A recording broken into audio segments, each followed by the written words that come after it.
Assalamualaikum warahmatullahi wabarakatuh. Selamat siang. Selamat siang. Kelihatannya kalau udah mendekati waktu break itu susah biasanya presentasi. Udah males gitu kan. Selamat siang. Assalamualaikum warahmatullahi wabarakatuh. Oke. Alhamdulillah masih bersemangat. Oke. Terima kasih pertama-tama saya ucapkan terima kasih kepada penyelenggara Solusi 247 Telkom University untuk bisa hadir di acara ini. Kita bisa dua hari ini saya udah diskusi dengan banyak teman-teman, berkolaborasi, ada rencana ke depannya untuk melakukan produk-produk melakukan riset, kemudian melakukan banyak produk-produk dari Indonesia. Dan saya diminta untuk mempresentasikan yang mungkin belum pernah atau jarang didiskusikan di dunia big data, terutama selama 1 hari kemarin sama setengah hari ini, yaitu big data di bidang genomics. Apa itu genomics juga mungkin kita harus jelaskan nanti di awal. Jadi next. Nah, saya sendiri adalah dosen di Sekolah Tinggi Ilmu Statistik yang tidak ada, mungkin ada yang tanya, apakah Bapak ngajar genomics di sana? Tidak ada ngajar genomics. Jadi inilah riset saya bersama dengan ketika saya PhD dan postdoc saya di Swedia. Jadi ini saya melakukan riset-riset terutama di bidang cancer, malaria, dan terakhir saya akan melakukan riset dengan UI dengan tuberkulosis. Dan juga selain itu kita juga melakukan riset di bidang statistical software development seperti tadi Pak Beno bilang, kita membuat FAST, Kalinga, beberapa software statistik yang kita dengan bekerja dengan dosen-dosen di Sekolah Tinggi Ilmu Statistik dan mahasiswanya untuk memproduksi software statistik produk Indonesia. Jadi kita tidak perlu beli lagi misalkan ada SPSS atau SAS, meskipun kita bisa belinya di Glodok gitu ya. Tapi harapan kita juga kita bisa memproduksi hal yang sama untuk dengan di seluruh Indonesia. Saya juga fokus di data mining dan riset yang lainnya. Berikutnya, next. Nah, selama 1 hari atau KBK yang pertama atau yang sekarang 1 hari kemarin dan setengah hari ini, kita membahas big data yang asalnya dari kegiatan manusia, ya kan? Dari social networks, text mining, kemudian dari apa lagi? Internet, finance, kemudian dari transportation, smart city, kemudian communications, kemudian dari geospasial, banyak sekali. Padahal, next, big data sebenarnya itu dimulai di physical world, yaitulah di bidang ini, mungkin kurang terlalu bagus, adalah astronomi. Sebelum kita punya internet, social network, itu astronomi sudah punya data yang besar. Ya, yang dari mana astronomi itu dapat? Dari Hubble atau dari teleskop, yang data sangat besar. Jadi kita akan membahas terutama di data-data yang nanti juga ada di sini adalah inilah CERN, nggak terlalu bagus gambarnya. Di sini adalah CERN yang adalah riset di bidang fisika yang datanya juga sangat besar, ya. Dan yang saya bahas adalah di sini yang mengenai genetik, data-data yang molekuler yang berasal dari tubuh kita dan sangat kecil sekali, tapi jumlahnya sangat besar. Next. Oke, jadi big data di bidang biomedicine. Ya, next. Nah, belum. Previous. Oke. Di big data di bidang biomedicine itu berasal dari apa saja? Yang paling sering paling mudah adalah berasal dari data-data BPJS misalkan, dari data-data di hospital, di rumah sakit. Yang terdiri dari apa? Dari apakah diagnosa seseorang, apa kemudian drug atau obat apa yang diberikan, kemudian terdiri dari apa saja, tes DNA atau tes blood, kemudian X-ray dan sebagainya yang ada di medical history. Tapi sekarang yang paling besar, tadi sudah diutarakan adalah di bidang molecular technology. Karena sekarang teknologi di bidang molecular biology ini sangat berkembang pesat di luar. Ya. Dan itu menghasilkan data yang sangat besar. Yang paling simple adalah microarray. Tadi sudah diutarakan oleh Pak Anto bahwa microarray itu datanya 22 gen. Ya. Kurang besar. Yang besar berikutnya ada disebut next generation sequencing. Next. Nah, sebelum kita masuk ke next generation sequencing, apa sih microarray? Mungkin karena ini saya lihat di Telkom University nggak mungkin diajarkan gen. Ada yang diajarkan gen di Telkom University ya? Nggak ya? Mungkin gen, ada sebagian dari Al-Azhar mungkin sudah pasti sudah tahu apa gen. Jadi apa itu DNA? DNA itu intinya kalau bagi saya juga bukan orang biologi, ada source code tubuh kita gitu, source code kita. Jadi kalau Bapak Ibu atau rekan-rekan sekalian membuat coding gitu kan, ada source code-nya, kita tahu source code ini fungsinya apa, kode bagian ini fungsinya untuk membuat apa, kan gitu. Nah itulah DNA. DNA ada source code dari tubuh kita. Kemudian gen itu adalah bagian segmen dari DNA yang berfungsi untuk menghasilkan satu atau lebih protein. Apa sih itu protein? Protein itu pembuat yang membuat tubuh kita, gitu. Jadi building block dari tubuh kita. Nah, kemudian full DNA sequence atau DNA urutan DNA tadi itu disebut sebagai genom. Itu maka disebut genom. Jadi satu orang kita mempunyai satu full genom. Oke, makanya nanti disebut next genomics. Next. Nah, apa sih genomics? Genomics adalah seluruh studi, riset yang mempelajari tentang bagaimana gen itu berfungsi, bagaimana fungsi sebuah gen, bagaimana gen itu bereaksi, dan juga ada 3 level sebenarnya ini, agak-agak complicated sedikit. Ada disebut DNA level, ada messenger RNA level, ada protein level. Apa sih itu? Logiknya begini, kita punya kode itu DNA. Okay? Kemudian kode itu harus dieksekusi. Nah, bagaimana mengeksekusinya? Itu adalah ditranskripkan. Dilakukan eksekusinya. Kemudian eksekusi itu hasil apakah sesuai yang diinginkan? Hasilnya itu adalah protein. Sehingga ada DNA level, ada transkrip level, ada namanya protein level. Yang saya banyak fokus adalah di DNA level dan transkrip level. Kenapa kita tiga-tiganya susah? Tidak tiga-tiganya karena fokus di satu saja itu sangat sulit. Gitu ya. Nah, ada studi yang disebut functional genomics. Apa sih functional genomics? Itu adalah studi atau riset yang mempelajari bagaimana gen itu bekerja, bagaimana fungsi sebuah gen, dan nanti ke depannya bagaimana kita bisa, misalnya ada mutasi gen, apakah ini akan berfungsi atau bereaksi terhadap fenotype atau tampilan kita, dan bagaimana kita bisa melakukan treatment atau melakukan percobaan supaya gen yang tadinya salah itu kita bisa rubah. Misalnya gitu. Next. Oke. Nah, DNA sequencing itu apa sih? Gitu kan. Kita punya source code gitu kan. Kalau misalkan program itu ada source code. Kita nggak tahu source code-nya orang. Kalau Bapak Ibu lihat tinggal buka source code, lihat ini, kode gini-gini. Masalahnya, DNA itu nggak bisa kita baca langsung.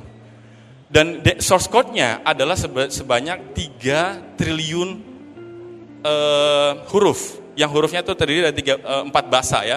Ada A, C, T, G, adenin, thymine, guanine, dan thymine, ACTG itu. Dan membacanya dari 3 triliun, 3 billion, itu berarti 3 miliar huruf tadi, itu tidak mudah. Ya. Mengapa kita harus tahu? Mengapa kita perlu membaca DNA tadi? Ya, karena kita pengen tahu source code kita. Kalau kita tahu source code kita tahu bagaimana kita memodifikasi program orang lain, kan begitu. Kalau ada bug, kira-kira bug itu relate sama kode yang mana, pada struktur yang mana. Kita ada penyakit, kira penyakitnya disebabkan oleh karena apa? Di DNA kita yang mana yang menyebabkan terjadinya penyakit tersebut. Makanya kita perlu melakukan pengurutan atau DNA sequencing tadi, atau pembacaan dari DNA tadi. Next. Oke. Kegunaannya apa sih? Banyak sekali ya. Ini yang paling, karena saya banyak gunakan di bidang biasa di pharmacogenomics. Bisa kita gunakan untuk genetic detection. Misalkan gini, kita sudah tahu kalau kita akan punya peluang bahwa kita akan punya penyakit tertentu atau peluang mempunyai sebuah kelainan tertentu, maka kita bisa genetically cek ini, kemudian kita bisa melakukan tindakan sebelumnya. Kemudian juga diagnosis. Kalau kita kan, mungkin kita orang Indonesia ya, kita datang ke dokter kalau sudah sakit, sudah misalkan stadium 4 atau stadium yang tinggi kan gitu. Padahal kalau kita diagnosis dari awal, baik dari sisi physically dan juga dari sisi genetik, kita bisa melakukan tindakan-tindakan awal supaya tidak terjadi kejadian yang diinginkan atau yang tidak diinginkan. Gitu ya. Sebelum next, previous, sebelumnya.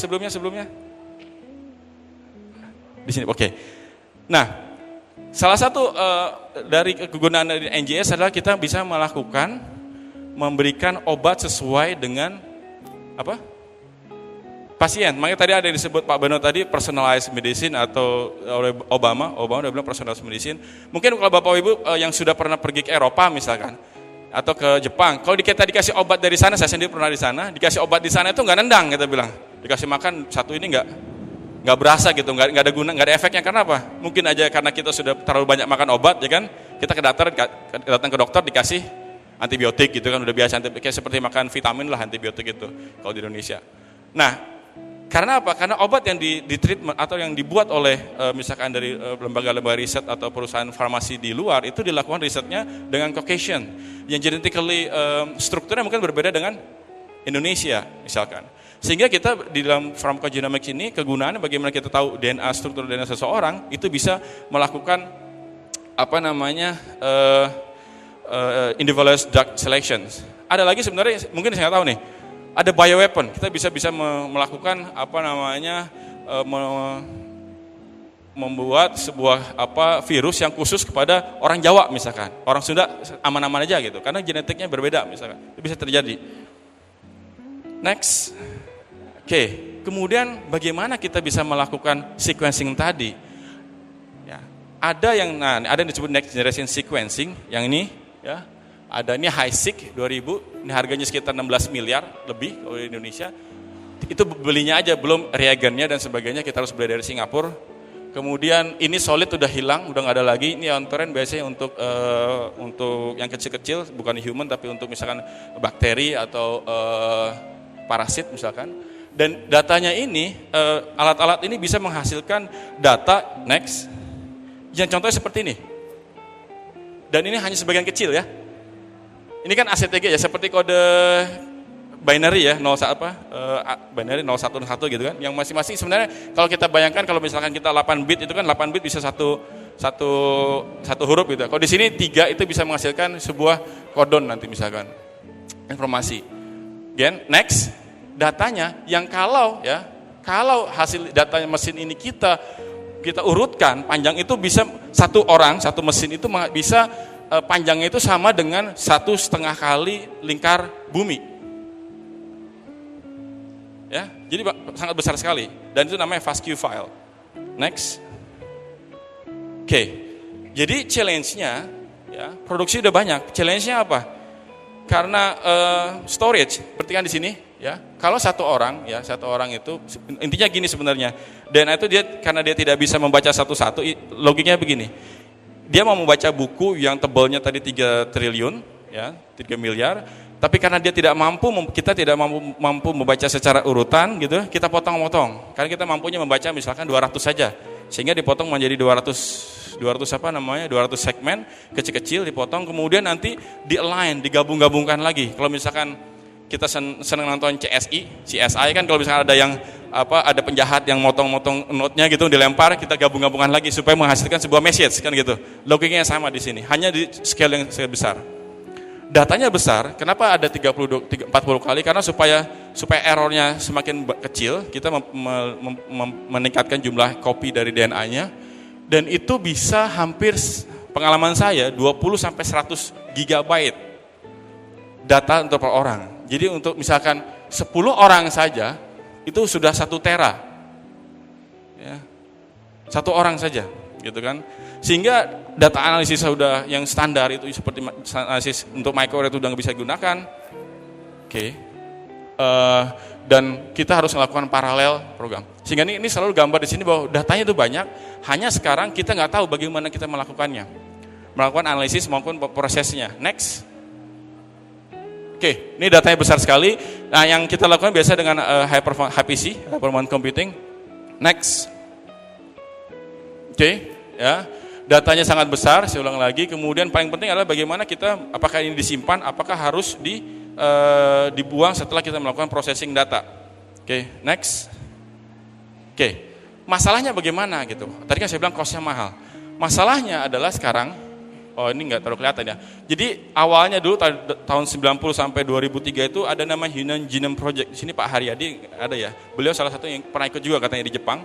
Untuk mensequence satu orang itu, waktu itu cost-nya adalah sekitar 3 triliun US dollar dan membutuhkan waktu 13 tahun untuk mensequence satu orang aja.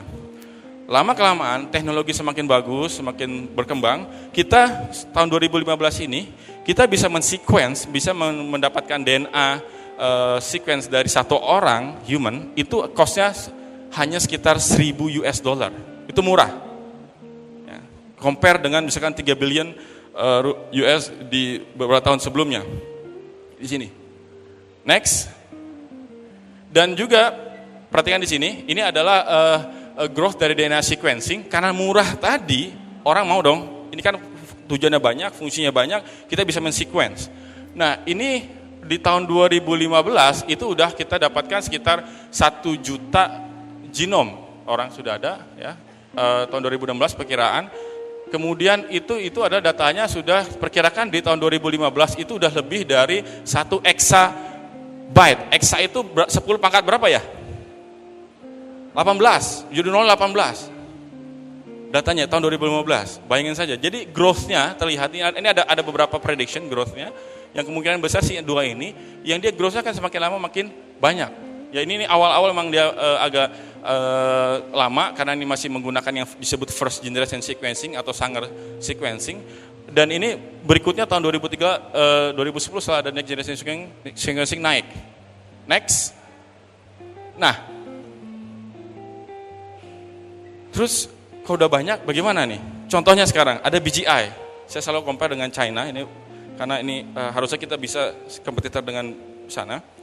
Tahun 2010, membeli mesin tadi yang harganya 16 miliar tadi, sampai 20 miliar tadi, itu dia ada 128, dia langsung beli.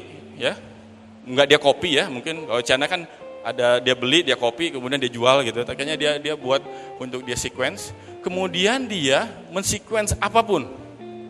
Contoh di sini ini adalah rice, padi, di sequence. Apa sih fungsinya nanti? Mungkin ada yang dari LIPI kemarin saya diminta untuk mereka meng-sequence pisang misalkan. Kita tahu rice mana, variety mana yang adalah dia variety unggulan dan dia misalkan lebih cepat panennya atau dia tahan dari hama misalkan gitu. Kemudian dia ada ini silkworm genome, kemudian Asian genome, timun aja di sequence, semua di sequence ada.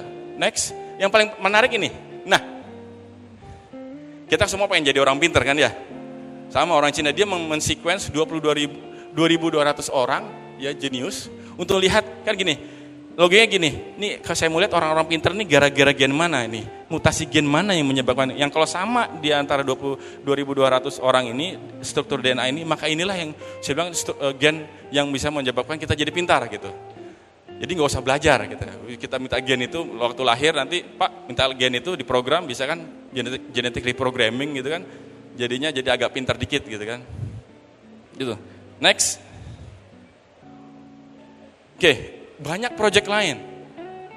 Ya, contoh di sini ada malaria, nih malaria gen sudah sequencing 1000 malaria isolates di Indonesia dilakukan juga oleh Eijkman. Ya, tapi mesinnya masih bekerja sama dengan Sanger di Oxford di UK.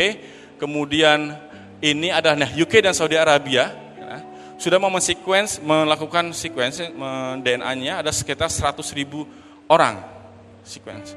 Kemudian US juga ini balapan US sama China mau men-sequence 1 juta orangnya. Buat apa ya tadi? Dia mau lihat struktur DNA berbeda. Apalagi kita orang Indonesia nih, ada orang Jawa, ada orang Papua, itu strukturnya pasti berbeda-beda. Ya. Dan itu harus kita masukkan database di kita gitu ya. Dan juga ini China Academy Agricultural ini udah men-sequence 3.000 jenis padi gitu kan. Saya nggak tahu di Indonesia mungkin ada ya yang sudah melakukan gitu. Karena saya rasa saya memberikan gambar ini supaya membuat gambaran bagi kita bahwa kita tuh masih sedikit tertinggal lah dengan. Oke, 5 menit lagi. Oke, next. Nah, pipeline-nya sederhananya adalah sini. Ini dari mesin, ya. Dari mesin sequencing itu karena datanya besar, ada yang melakukan di cloud, ya. Di cloud dengan data analitisnya di cloud, kemudian dilakukan data analytics. Ini adalah processing step. Inilah yang paling besar, processing step. Kalau sudah diprocessing, sudah diproses, sudah selesai diproses, maka ini lebih mudah. Ini biasanya jatahnya kami dari statistics atau biostatistician untuk melakukan data visualization, data analitik dan sebagainya yang nanti di-translate ke medical doctor. Ada 2 step yang paling biasanya ada dengan data cloud, dengan clouding, dan ada juga dengan server farm. Kadang orang nggak mau taruh sini karena ini ada masalah security. Kalau kita taruh datanya ke sana, punyanya orang, punya kita nggak tahu juga. Ini biasanya dilakukan di in-house farm dari computation, biasanya HPC. Next. Oke. Ini saya nggak akan detail, ini adalah materi sebenarnya cukup lama. Jadi raw rate ini pertama itu yang paling besar. Processing ini nanti ada mapping namanya dengan beberapa jenis GATK, kemudian nanti ada beberapa assembly. Jadi istilahnya saya mau membacanya, kemudian saya dibaca diurutkan, kemudian di-align, kemudian dicari varian mana yang berbeda. Apa sih varians? Jadi DNA kita itu, bayangkan gini, Bapak Ibu ada dua buku, buku A, buku B, ya. Dan saya bilang, cuman ada satu yang berbeda, dan itu hurufnya ada 3 triliun huruf. Coba cari N yang beda, cuman 1, 5, 10 lah yang beda. Kira-kira gampang atau susah? Seri 10, kalau kita misalkan dulu kan zaman kita kalau ini kan mencari, coba cari 10 perbedaan dari 2 gambar ini kan carinya susah gitu kan. Bayangkan ini dari 3 triliun, kita mencari yang mana yang berbeda, itu disebut varian atau single nucleotide polymorphism kalau kita lihatnya dari banyak orang. Nah, ini yang disebut di varian calling di sini. Nah, sampai ke sini, nah itu datanya udah semakin kecil. Jadi data size itu paling besar di sini. Next. Nah, ini step-stepnya, saya nggak akan detail di sini. Step-stepnya adalah ini menggambarkan apa sih variasi dari tipe format datanya. Awal masuk adalah bentuknya adalah FASTQ dirubah menjadi lakukan analisis menjadi SAM berubah menjadi BAM itu kompres dari SAM, dirubah lagi menjadi pile up, jadi dan ini biasa menggunakan SAM tools atau Picard tadi disebutkan. Kemudian nanti hasil ada bentuk VCF dirubah menjadi GVV untuk dilakukan visualisasi. Tipe format datanya nggak cuma satu, banyak. Next. Nah, ini adalah di sisi RNA ini secara logikanya adalah bagaimana ini adalah single read tadi, kemudian dilakukan mapping, kemudian dilakukan menghitung berapa sih ekspresi dari gen dan seterusnya. Next. Udah terima kasih ya, belum selesai sebenarnya. Kecepatan ini. Oke. Sudah terima kasih aja, ini intinya bahwa saya harus berhenti apa gimana ini? Masih ada beberapa lagi. Oke. Pengalaman saya di Swedia, ini pengalaman di Swedia, untuk melakukan analisis seperti ini kita menggunakan SNES, jadi large scale DNA sequencing, yang kita masih menggunakan HPC pada itu. Jadi datanya, mesin NGS-nya ada di Stockholm dan di Uppsala, jadi Stockholm Uppsala itu sama seperti Jakarta dengan Bogor, dan ini ada NGS-nya di sana, ini National Resources, jadi mereka nggak usah beli mesinnya tuh. Kalau kita kan kadang-kadang di Indonesia ya mungkinnya masih ini saya beli aja pengadaan biasanya kan, pengadaan yang penting beli dulu gitu kan. Nah, padahal kalau bisa jadi national resources, kemudian computational adalah national resources menjadi lebih efisien karena kita tidak perlu melakukan maintenance dan sebagainya. Kemudian data itu dikirim ke sini, dilakukan analisis. Ini ada 3 cluster untuk melakukannya. Yang satu cluster itu terdiri dari 208 node, yang satu node-nya ada 8 core. Dan 8 core ada berapa giga? 128 giga RAM. Dan itu waktu saya mengasih satu sampel itu sekitar 80 jam. Di paralel dengan 8 core. Dan saya itu punya 400 ingat saja. Jadi saya keringetan begini. Dan saya harus kirim datanya siang malam hari karena ini kan HPC itu biasanya ngirim jobnya kalau weekend itu biasanya orang Asia saja yang bekerja. Orang Eropa biasanya berhenti kan. Nah, itulah di waktu saya bekerja gitu. Kebalik biasanya.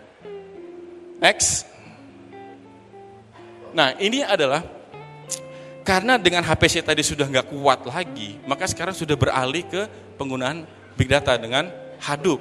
Tahun 2013 dia sudah melis ada beberapa, ada termasuk Adam misalkan, untuk melakukan aligner dengan MapReduce, dengan melakukan alignment, kemudian juga melakukan ekspresi gen, quantification itu dengan software-software. Next. Nah, ada juga dengan platform untuk cloud seperti Google Genomics, Basebase. Kemudian yang terakhir ini 2014 itu ada Halvada, ada Hadoop BAM untuk menganalisis data yang dari BAM file. Kemudian ada SegPeak dengan Adam dan Avocado. Yang saya perhatikan di sini adalah apa? Mereka baru juga 2014. Sehingga kita masih belum ketinggalan lah. Biasanya kalau teknologi yang lain kan 10 tahun ketinggalan gitu. Kita cuma setahun ketinggalan lah. Kalau kita niat gitu kan, kita bisa mengejarnya. Next. Oke. Nah, berikutnya adalah tadi udah processing. Berikutnya adalah interpretations. Datanya banyak dikumpulkan, pengalaman saya. Kemudian bacanya bagaimana nih? Interpretasinya bagaimana? Itulah jadi bottleneck sekarang di sana. Good. Next. Nah, sekarang kita bandingkan deh, genomic nggak terlalu besar dengan YouTube misalkan, atau dengan Twitter, atau dengan astronomi. Ini ada paper tahun 2015 baru, dia membandingkan prediksi dari big data di bidang astronomi, Twitter, dan YouTube dengan genomics. Kedepannya nanti kita akan menghasilkan di sini adalah 1 zettabases, hampir sekitar 1 zettabyte, bandingkan dengan yang lainnya. Ya. Kemudian dari sisi size, perhatikan 2 sampai 30 exabyte. Di sini YouTube cuma 1 sampai 2. Astronomi cuma 1 dan Twitter 1 sampai 17. Jauh genomics. Analisisnya juga kita perlukan banyak sekali tipe datanya, kemudian tipe analisisnya pun berbeda. Ya. Jadi kedepannya diprediksi bahwa genomics itu akan take over big data karena data yang dihasilkan akan sangat besar. Dan orang yang bermain, kalau Bapak Ibu lihat hari ini orang bermain untuk genomics mungkin belum banyak. Ya kan? Kalau social network sudah ada gitu kan. Kalau yang kemudian communication sudah ada. Ini belum banyak. Next.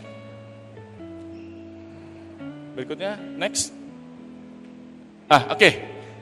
Kemudian pertanyaan, di Indonesia bagaimana? Karena saya sebenarnya baru hampir 2 tahun di Indonesia, sehingga saya lihat mapping dulu bagaimana sih di Indonesia itu. Saya lihat ada 12 unit NGS mesin yang harga 16, ada yang 8 miliar, ada 16 miliar. Yang saya lihat belum maksimal, gitu. Baru beli aja gitu kan, belum makainya. Sehingga masih dikerjakan sendiri-sendiri, karena ada Pak Yunus di sini mana? Di sana, ada mesinnya tapi nggak boleh dipakai oleh kita gitu. Kenapa? Tidak ada kolaborasi, tidak mau keinginan kolaborasi, ya. Tapi risetnya kita udah mulai berkembang. Jadi saya senang juga di Al Azhar sudah melakukan tadi Hadoop untuk mapping, itu bagus, starting sekali, sangat bagus untuk melakukan start. Kemudian sekarang riset, seperti yang saya lakukan untuk riset. Waktu sudah habis, riset saya dengan FKUI adalah melakukan riset untuk tuberkulosis, mensekuen tuberkulosis, karena sebenarnya tuberkulosis itu banyak yang resisten terhadap obat gitu kan. Dan kemudian juga industri udah growing, seperti misalkan industri farma, industri Kalbe Farma sudah mau mulai melakukan sequencing untuk farmakogenomiknya, untuk melakukan farmasi dan sebagainya, sehingga kedepannya sebenarnya request-nya akan makin banyak. Next.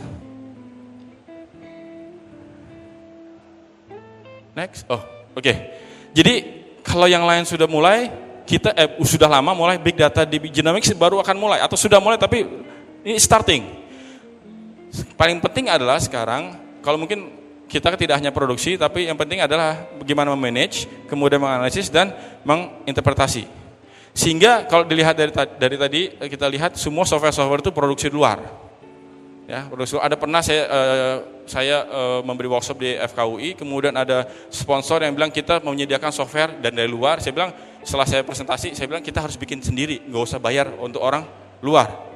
Ya, kebanyakan bayar ke orang luar kan, ya senangnya orang luar gitu kan. Kalau bisa kita buat sendiri. Nah, opportunity masih banyak. Mungkin kalau nanti ada yang tertarik kita bisa diskusi kira-kira software apa yang kita bisa gunakan, software apa yang kita bisa develop, kemudian bagaimana kita mendevelop, bagaimana penjualnya. Tidak hanya di Indonesia, Malaysia, Singapura pun pasti banyak pangsa pasar yang akan bisa kita dapatkan. Next. Nah, challenge-nya adalah data privacy, karena kita nggak, kalau data yang kita berikan itu harus ada konsennya, apakah mau data kita eksplorasi untuk genomics-nya dan sebagainya, itu masih masalah. Kemudian tadi saya bilang bahwa expensive, masih mahal, infrastruktur terutama di negara berkembang. Kemudian ini juga orangnya masih sedikit yang bermain di sini. Kemudian biasa harus berkolaborasi, ini paling masalah sebenarnya nih, kita nggak mau kolaborasi biasanya. Kemudian yang paling penting adalah making it clinically relevant. Ya. Kalau saya bandingkan riset saya waktu di Stockholm untuk prostat cancer, kita riset dengan data genomics, kita menghasilkan ada 3 gen, kalau kita tahu gen tersebut adalah yang misalnya ekspresi dari gen tersebut itu tinggi, maka kita tahu dia akan terkena prostat. Dalam waktu 4 tahun dia sudah memproduksi sebuah kit. Kalau kita biasanya lama ya antara riset kemudian dengan ada di lapangan, ada di translate atau di industri lama. Jadi ini making it clinically ini paling challenge juga. Next, habis kayaknya ya. Oke, mungkin itu aja dari saya. Terima kasih atas kesempatannya. Mohon maaf apabila ada kesalahan. Assalamualaikum warahmatullahi wabarakatuh.